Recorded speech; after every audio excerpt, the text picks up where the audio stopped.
কুসুমের এই ঘন ঘন অসুস্থ হওয়া দেখে নিজেকে আর সামলে রাখতে না পেরে এক পর্যায়ে কুসুমের প্রতি চিন্তিত হওয়াতেই এবার কুসুমকে সঙ্গে করে নিয়ে ডক্টরের কাছে ছুটে গেল আয়ুষ। এবং তোরা ভিডিওটা লাইক দেখতে থাকুন যে মুহূর্তে কিনা কুসুম বারবার করে অসুস্থ হতে থাকে এবং এক পর্যায়ে কুসুমে যখন কিনা আবারও মাথা ঘুরিয়ে দেয় এবং কুসুম যখন কিনা কাজে না এসে বাড়িতে বসে বিশ্রাম নিতে থাকে এবং লেবু জল খেতে থাকে, ঠিক সেই সময় আয়ুষ কুসুমের খোঁজ নেওয়ার জন্য কুসুমের বাড়িতে যাওয়া মাত্র যখন কিনা কুসুমকে অসুস্থ অবস্থায় দেখতে পাই, ঠিক সেই সময় আয়ুষ সঙ্গে সঙ্গে এক মুহূর্ত সময় না লাগিয়ে যখন কিনা কুসুমকে কোলে তুলে নিয়ে হসপিটালে ছুটে যায়। ঠিক সেই দৃশ্যটাই যখন কিনা মীনাক্ষী ধারণ করে ফেলে এবং বলতে থাকে যে এই দৃশ্যটাই এবার আমি দিদিকে দেখাবো। এবং তার পরবর্তীতে দিদি নয়নের মুনি, যার জন্য কিনা দিদি আমার গায়ে চর মারলো না, সেটা দিদি এবার হাড়ে হাড়ে টের পাবে যে দিদি কত বড় একটা ভুল করেছে এবং এবার ইন্দ্রাণী গাঙ্গুলি তোমাকে মাথা নত করে আমার কাছে ক্ষমা চাইতে হবে, এই কথাটা তুমি মেক শিওর আমি করবো। ঠিক সেই সময় এই কথা বলা মাত্র আয়ুষ যখন কিনা হসপিটালে ছুটে যাওয়া মাত্র ডক্টরকে বলতে থাকে যে ডক্টর প্রায়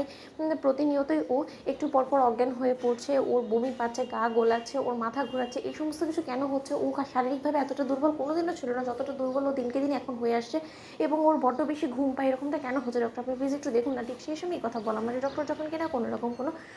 টেস্ট ছাড়াই হঠাৎ করে যখন কিনা অনুমানের ভিত্তিতে বলে থাকি যে এই সমস্ত সিমটমস যেটা কিনা আপনি বললেন, সেই সমস্ত সিমটমস একটা পোয়াতে একটা প্রেগনেন্ট উমেনের মধ্যেই দেখা যায় এবং সেটা যদি সত্য হয়ে থাকে, আমি যতটুকু বুঝতে পারছি যে উনি কি কোনো মতে প্রেগনেন্ট হলেও হতে পারে, কিন্তু উনি কি ম্যারিড এবং আপনি বা ওনার কে হন? ঠিক সেই সময় এই কথা বলা আমার আয়ুষ যখন কিনা বলতে থাকে যে আমি বলতে পারি ওর শুভাকাঙ্ক্ষী এবং ওর সব থেকে বেশি কাছের ওর খুব ভালো বন্ধু। ঠিক সেই সময় এই কথা বলা মাত্রই আয়ুষকে যখন ডক্টর বলতে থাকে যে এটা প্রেগনেন্সি সিমটমসই আমরা সচরাচর বলে থাকি। ঠিক সেই সময় এই কথা বলা মাত্র আয়ুষ যখন বলতে থাকে যে ডক্টর মাথা খারাপ হয়ে গেছে, অসম্ভব, এটা কোনো মতে কুসুমের দ্বারা সম্ভব না, কারণ কুসুম এতটা দুশ্চরিত্র প্রজাতির মেয়ে নয় এবং তার থেকে বড় কথা ওর শরীরের ভিতরে এমন কিছু মরণব্যাধি হয়তো বা রোগ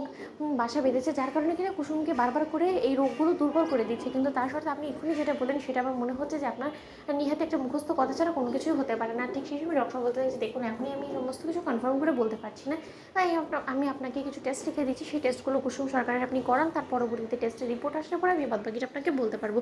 অন্যদিকে মীনাক্ষী যখন কিনা ছুটতে ছুটতে ইন্দ্রাণী গাঙ্গুলির কাছে গিয়ে বলতে থাকে যে দিদি কাল রাতে তুমি আমাকে চর মেরেছিলে, তোমার ছেলেকে নিয়ে আমি সমস্ত কুৎসিত মন্তব্য করেছি বিদে আজ তুমি একটা জিনিস দেখো তো, ওই কুসুমকে অচেতন অবস্থায় আয়ুষ ছুটতে ছুটতে হসপিটালে নিয়ে গিয়েছে এবং সেই ভিডিওটা আমি ধারণ করে ফেলেছি। তুমি একটা জিনিস ভেবে দেখো তো, যদি সত্যি আয়ুষের সন্তান কুসুমের গর্ভে নাই থেকে থাকে তাহলে আয়ুষ কেনই বা এতটা কনসার্ন হবে কুসুমকে নিয়ে এবং কেনই বা এতটা ব্যতিব্যস্ত হয়ে এরকম ছটফট করতে করতে কুসুমের খোঁজ নিতে নিতে ও একদম কুসুমকে নিয়ে কোলে তুলে হসপিটালের উদ্দেশ্যে চলে গেল বলো তো? বাড়িতে তো অন্য কেউ বলতে পারতো, দীপালি ছিল, তার থেকে বড় কথা শঙ্করদাও তো বাড়িতে নেই, শঙ্করদার অনুপস্থিতিতে ওরা দুজন মিলে কী সমস্ত করে বেড়াচ্ছে কেই বা জানে। দিদি আমি তোমাকে বলে দিচ্ছি এর আগে কুসুম করে মিথ্যা অভিযোগ নিয়ে এখানে দাঁড়াও, ওকে তারাও তো বন্ধুরা লাইক শেয়ার করে সাবস্ক্রাইব করতে ভুলো না।